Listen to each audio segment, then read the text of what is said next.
Thanks for listening to another episode of PSL on the Mic, the City of Port St. Lucie's official podcast. So traffic has been in the news lately. There's been some TV news stories about traffic and traffic light synchronization. So we wanted to bring in two of our favorite public works employees, Paul and Tom, and we're going to learn the ins and outs of the traffic systems that we have here. No, there is not a little man behind a curtain, twirling his mustache, changing lights whenever he wants to, just to annoy us. There's a system here, and when it works, it works. And you guys are going to tell us about it. Okay. We have Penn and Teller here, I think we're told. So Tom might not have a lot to say, but we'll get him involved. Before we start, let's talk about what you guys do here and where you came from, how long you've been with the city, all that good stuff. All right. So I've been with the city 26 years. Currently, I am the Traffic Operations Administrator, and what we do is we maintain the traffic signals in the city, the street lighting in the city, the signs and markings that you see on stop signs, markings on the roadway, things like that. We also have highly technical systems that we maintain through our intelligent transportation system. Okay. We're going to learn all about that today. Yeah. Tom, what about you? I've been with the city 23 years. I've done just about everything. So wait, did you start when you were like 3? I think it was 22. Oh. So good, clean living made me look this way. All right. Salads. Salads? Yes, I do love salad. I work for the CIP and Sales Tax Project Group, which is capital improvement projects, which means just about anything that you drive through, walk through, bike through, within the city's right-of-way, roads, bridges, sidewalks, anything getting built out there is in my world. That's what we do. Okay, and you love it. I do not mind it at all. All right. So obviously, guys, our city has grown tremendously since the 80s, 90s, even since, 5 years ago. How many... So we've definitely had more traffic lights put on in the city. How many do we currently operate right now? And just to get our residents to understand how much infrastructure we've actually improved on, say in the 90s, how many do we have compared to now? Yeah, that's an interesting question. Yeah. We have 110 traffic signals in the city that we maintain currently. That's expanding all the time. Yeah. So, there are 5 more traffic signals that are already planned. And back in the 1990s, there was about 20 traffic signals in the city of Port St. Lucie. In the 90s? Yes. Oh, my gosh. And it happened that quickly. And now we have 110. 110, yes. Wow, okay. Are there any we were just talking about this before we started. Are there any misconceptions about traffic, excluding that evil guy behind the curtain? Right. So a lot of times people think that synchronization or coordination of traffic signals means that on the main corridor, they're going to get a green light at every traffic signal, and that's not the case. We have to take into account pedestrians. We have to take into account turning movements. We have to take into account side streets. So eventually, traffic on the main corridor has to stop to allow these other,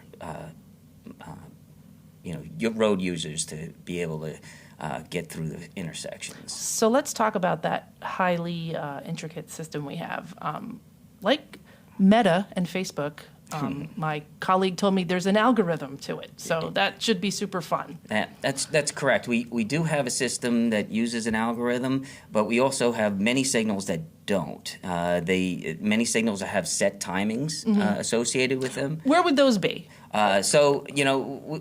On some of our main corridors, including like Rosso Boulevard, there's some signals on Rosso Boulevard that aren't coordinated with other signals.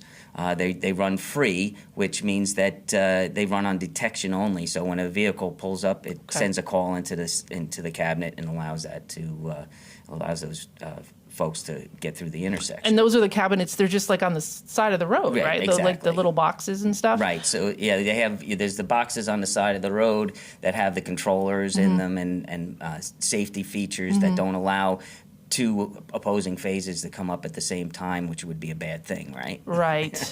So that's why, when I go to the gym at 5:30 in the morning, the light actually turns for me. Exactly. Because I'm, the only one there and I'm setting it off. Right. Is it super sensitive? Yeah, it is. Do you have to be at a certain, the crosswalk or something? You have to be in the zone. Okay. What they call it is they call it a loop, because this is from the olden days where we used to have loops in the road that you had to, when your car passed on top of them, it would activate the traffic signal. Now we use cameras, camera detection, but we still call them loops. So you have to be in that zone in order for it to detect your vehicle. A lot of times what I see is motorists that will stop early as on approach of an intersection, and they are 3, 4, 5 cars back from with no one in front of them. No one in front of them, and what happens is it's not detecting those vehicles, and it can cause the traffic signal to what's called gap out, which means it'll go to the shortest amount of time for that particular phase.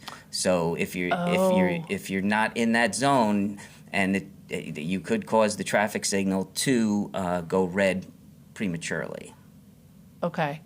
Can you? I kind of jumped ahead. Can you talk about the system, Okay, so it's called the adaptive adaptive signal coordination system, and we have that on several corridors within the city: St. Lucie West Boulevard, Crosstown Parkway, Port St. Lucie Boulevard. So like the busiest roads. And Gatlin Boulevard. Okay. Mostly it's going to be our east-west corridors that have this, because that has the most amount of traffic and the varied volumes. So that's important when you're thinking about using an adaptive signal coordination system, is that you're going to be using it where you have very variable volumes, so that it helps to alleviate that traffic in real time. So what it does is it has a processor inside the cabinet along with the signal controller that has an algorithm in it. And it's linked to the other signals on that corridor. So they're all linked in series so that it will move the most amount of traffic with the least amount of delay in real time. So the system collects data just constantly is collecting data, and will make changes to the system, meaning they'll change the timing and the phasing. So if sometimes you pull up to a traffic signal and the left turn always comes up before the through. Well, that's not always the case. Sometimes the through will come up before the left. So if the volumes are and the traffic patterns dictate that. And that's a big question that we get too. Is I'm sitting at a light, and one day it turns quickly, another day it doesn't. But it all depends. It's real time, so it all depends on that volume. Right. It's making changes in real time. Now, that's not to say that there can't be modifications made to it. We can make modifications to allow some of the side streets more time if necessary, because there increases in volume due to construction activities and things like that. So we can make So changes. do you guys just control that? Well, with the adaptive signal coordination, yes, we have the ability to control it somewhat, but we also have the vendor and manufacturer that we have on call 24 hours a day. Okay. So if we have an issue with the system, they can help us, and they can also help us to change some of the coordination of the corridor. Does that happen a lot? It happens every week. Really? Every week, we look at these systems every day, and we get with the vendor to make changes, adjust things, correct things. So yeah, we're always constantly monitoring. So I want Tom to jump in and talk a little bit. He's okay, is it Penn or Teller who doesn't speak? Teller. Teller. Okay, so you're Teller. Well, you just spoke, so you're really not You now. got me. So you talked about data. Now the projects that you said you are in charge of everything, walking, biking, everything. That data, does that help you with your job? In where the next project is going to be? There's a lot of data that's complementary to the data that we already collect, and from some of the signals and from some of the work that the traffic operations group does, they can check on traffic counts, how many vehicles are coming through per hour, how fast they're going, that sort of thing. We couple that with information from the TPO, the St. Lucie TPO, we FDOT, I mean, you name it, we compile all of the data to show where the improvements are needed the most, so that we can give the best solution at the right place at the right time. Doesn't mean we're going to get there before something happens. Right. You could be 3 years behind. Yeah. You can't judge growth The growth of the city is exponential, and we're trying to play catch up, and we will be playing catch up for quite a long time, Yeah. especially if growth continues at the pace that it is. And it probably will. What do we have, like 11,000, 14,000 people move into the city, I guess, like a year or two ago? And we're only at about half build out. It's crazy. It's a lot more than we're here when I started, when I moved here. When you were 3, right? No. 1988, I was 10 years old, and I believe there was around 60,000 people. And Wow. I've seen it since then. It's a big difference. Obviously, there's benefits of this coordination plan. Keeps traffic flowing. Are there challenges? So when we talk about the adaptive coordination system, obviously it's a highly technical system, so it needs to be monitored regularly, which means that that's a lot of staff time involved in that. It's just not setting the timings and walking away. We have to be monitoring this every day.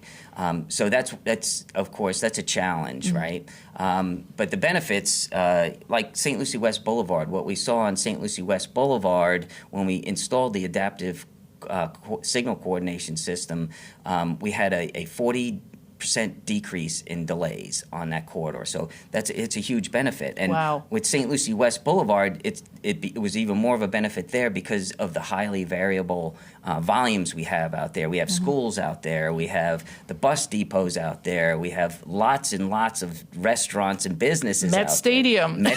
That's you bring up a good Yeah. point. Met Stadium. And for game day, we have a special configuration for cool. for St. Lucie West Boulevard to help with some of the traffic congestion that's associated with that. We work in conjunction with the police department. Yep. So it's we are aware of what causes the traffic in St. Lucie West, and we're constantly making modifications to what we're doing. Good.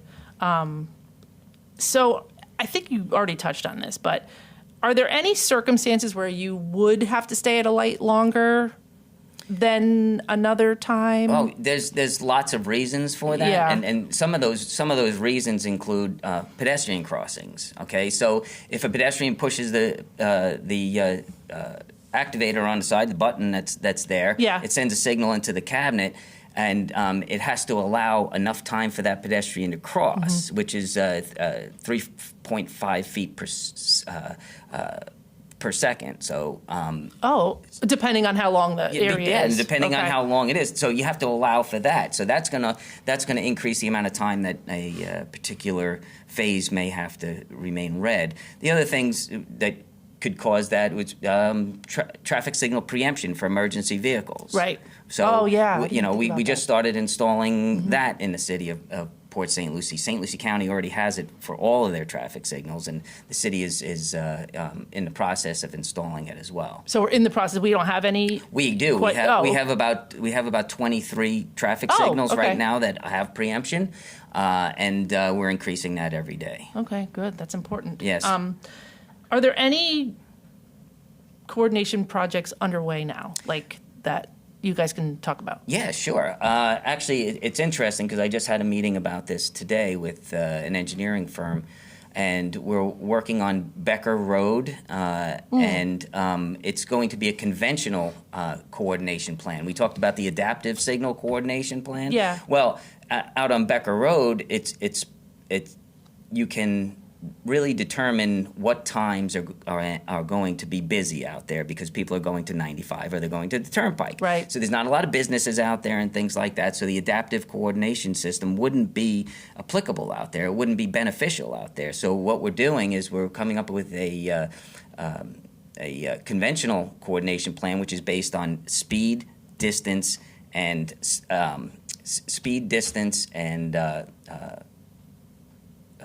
sorry.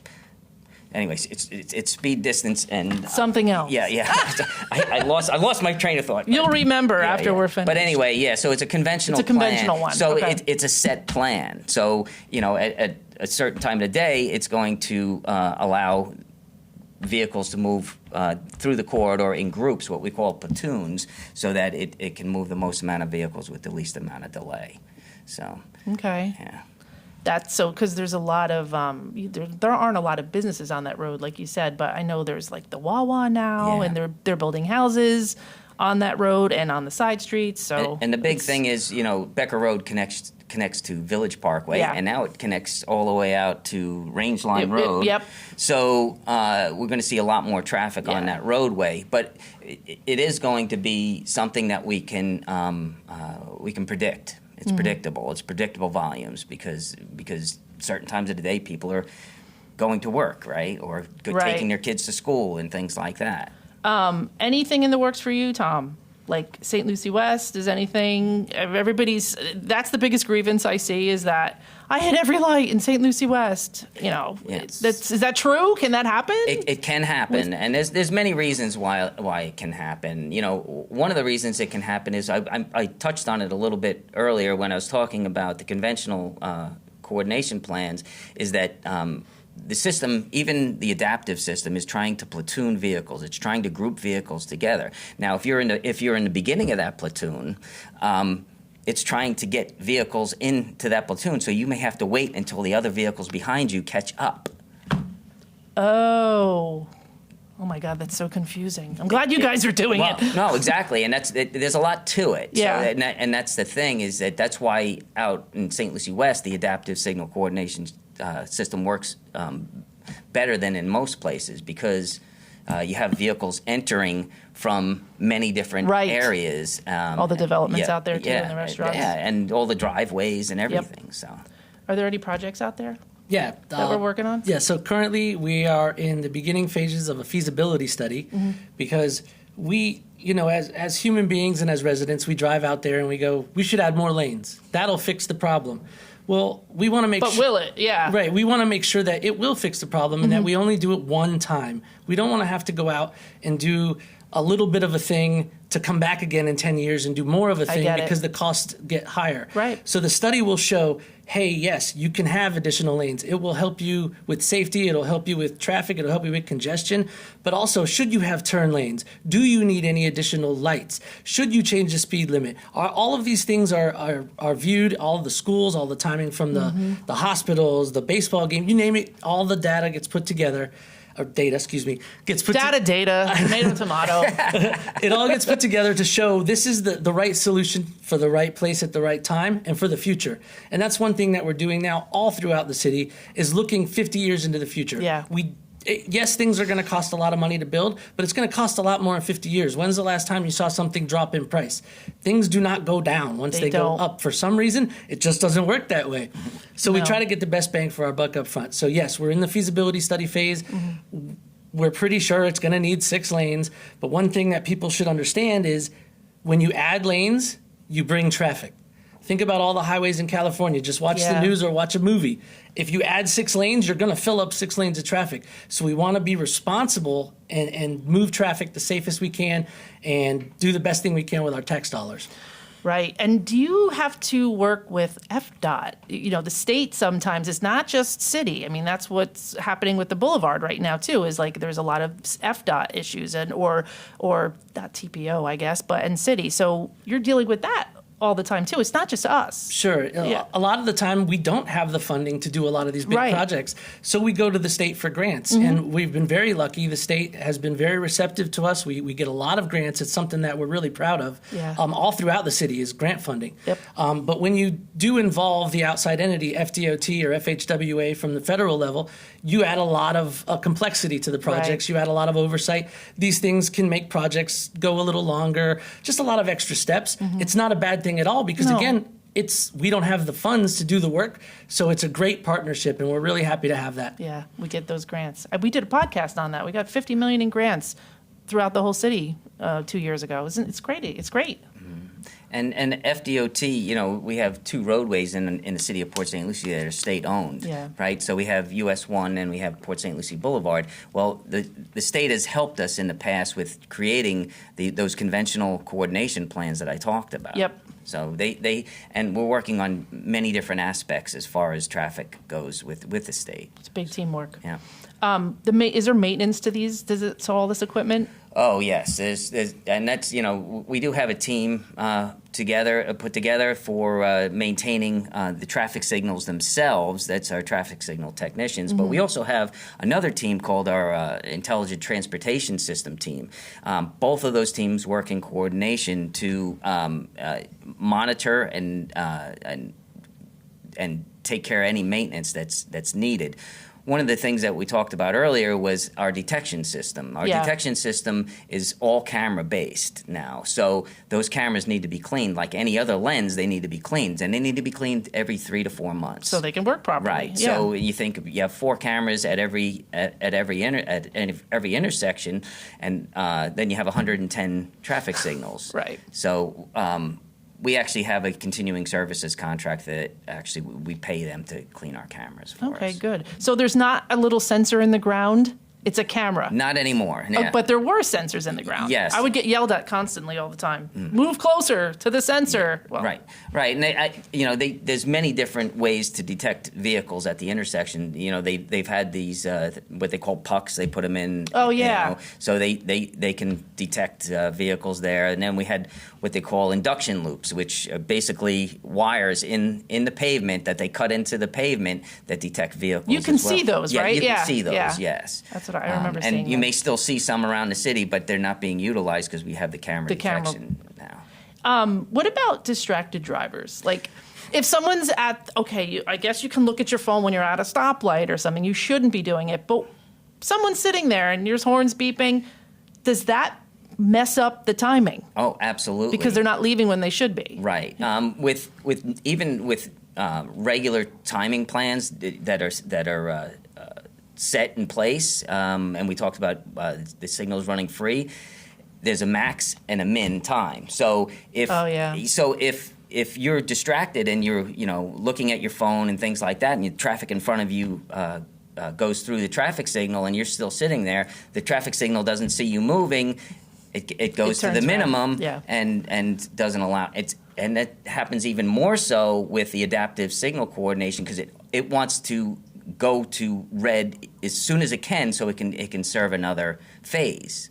So it'll gap out even sooner on the adaptive coordination. So it's very important to be paying attention when you're at a traffic signal so that you're not holding up everybody else. And you hear those horns and 2 cars go through. Is there any advice that either one of you guys can give our residents? Like, hey, it might be tough, but we're working on it now. Can you reassure them that we're actually getting this to work? We're doing our jobs here. It's not, we're not doing this to mess with you. Right. Well, with traffic signal. Because I hear that all the time, and I know it's not true. No, it's definitely not true. We are constantly looking at options and answers for how to improve the traffic signal system in the city. Right now, we're in the process of modifying all of our controllers, signal controllers, to a more advanced system so that we have more options to improve these traffic signals. That's just one of the things that we're doing. Yeah, just one of the hundreds of things that we're doing. You got anything else to say over there? Yeah, that kind of goes along with something I said earlier about all the data that we're collecting.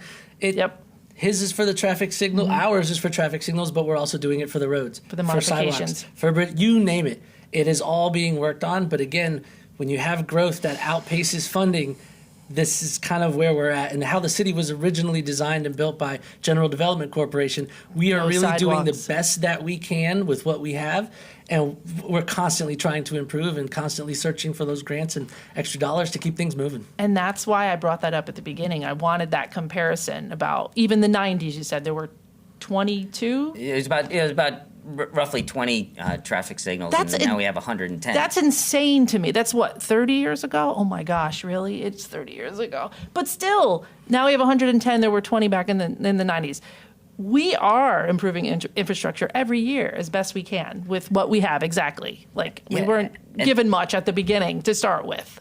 And, some of the things that we're doing, when we're talking about improvements to the roadways, rather than putting a traffic signal somewhere, maybe we put a roundabout. Yep. Keeps traffic moving, right? I love roundabouts. Yeah. Well, not only does it keep traffic moving, but it's a safety enhancement as well, because it's very difficult to get into a T-bone accident or an angle accident at a roundabout. The slow speed. Where at a traffic signal, Yep. somebody blows a red light, you could be in this very serious accident where people can get killed. I know. I don't know why people don't like roundabouts. I don't think they like the roundabouts. Some people might not know how to drive around them, navigate them properly, because some have 2 lanes, some have 1 lane. But we do have a whole page dedicated to that with videos. I believe it's cityofpsl.com/roundabouts. So everybody can go and watch videos if you have an issue with navigating a roundabout. And we try to make sure that they're signed. Yep. The best we can do to notify motorists of what's coming ahead, how they should navigate the roundabout. Plus, there's pavement markings on the roadway that explain to people how to navigate the roundabout. So I know that it's a challenge sometimes, especially for people that don't drive them a lot. Right. But of course, they use extensively in Europe and things like that, where everybody's used to them now. But hopefully, people will get used to them here as well. Yeah, hopefully. Well, I appreciate you guys coming in. Again, trying to get this guy on forever. Paul dominated the conversation today, but that's okay. We're going to get into our 10 questions, which I think should be really fun with you two. We just try to do this to get to know our staffers a little more. Like, we're human beings, and we like the same things that you guys like. So you guys ready? Sure. All right. We'll go Paul, Tom, or Penn, Teller. Okay. Yeah, it works, PT. It does, yes. Favorite food? Any kind of fish, really. I eat a lot of fish, so. Salad. We had this discussion. Yeah. 2 a day. Favorite movies? My favorite movie would probably be Castaway. Oh, with Tom Hanks? Yep. Okay. I don't really have a favorite movie, and I don't like to watch movies more than once. But I will watch Quentin Tarantino movies over and over again. Yes. No matter. So anything in that realm is for me. I knew I liked you for a reason. Favorite hobby? Probably scuba diving. I was going to say or fishing. I have a lot of hobbies. Ask my wife; she'll tell you. I collect sporting good equipment in my garage. And scuba diving. Yeah. My favorite long-term hobby is playing video games. Okay. I will always be 10 years old. That's okay. When the jobs we have, sometimes it's nice to go home and just play video games. Favorite singers or bands? It'd probably be Eric Clapton. I like electronic dance music. So does... we'll have a conversation offline. You know Avi. That's Avi's favorite music too. Okay. Oh, the 2 people I would not ever think would like EDM. Like EDM. Favorite book? Probably Lord of the Flies. Good one. Anything by Bukowski. Who? Bukowski. I'm not sure who that is. It's deep cut. Oh, all right. Why did I want you on the podcast? Just kidding. Favorite holidays? For me, it's Thanksgiving, because that is the holiday that my whole family gets together. Yeah. My dad comes down from New York. My brother comes up from Key West.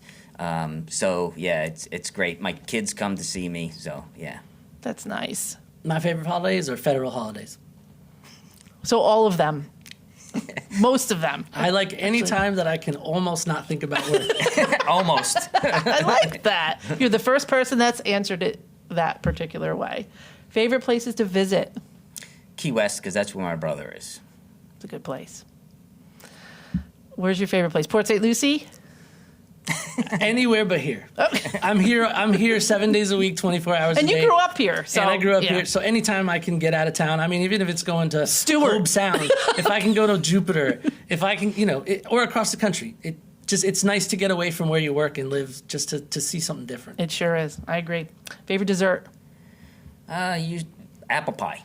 I do not eat dessert. He's a tough one. Salad? No, really, that's my dessert. Okay. I will have salad for dessert. With cherries in it or something. Something sweet? No. Okay. No All right. berries, nothing. I like cucumbers the best. We're trying, Paul. We really are. Favorite TV show? Probably Seinfeld. Oh, geez. Right now, I'd probably have to say I'd watch Rick and Morty again. Okay. And the last question is your favorite color? Purple. Blue. Blue. Purple and blue. today is actually Purple Day. I'm wearing purple. Did not do it on purpose, Oh, of right course, on. when we're filming this now, and it'll be later. But yes, it's Purple Day, so that's nice and convenient. Thank you guys again for coming in. I've wanted to talk about traffic synchronization for a long time. It just so happened that it's kind of the hot topic du jour now. Yeah. So we got you guys in, and we might have to have Tom on again just so he can say a little bit more. We won't answer the questions, though. Sorry, I don't usually talk this much. Wow. Sure. Okay. On that note, thank you guys for coming in. I really appreciate it. Yep. Thank you. Thanks. Thank you.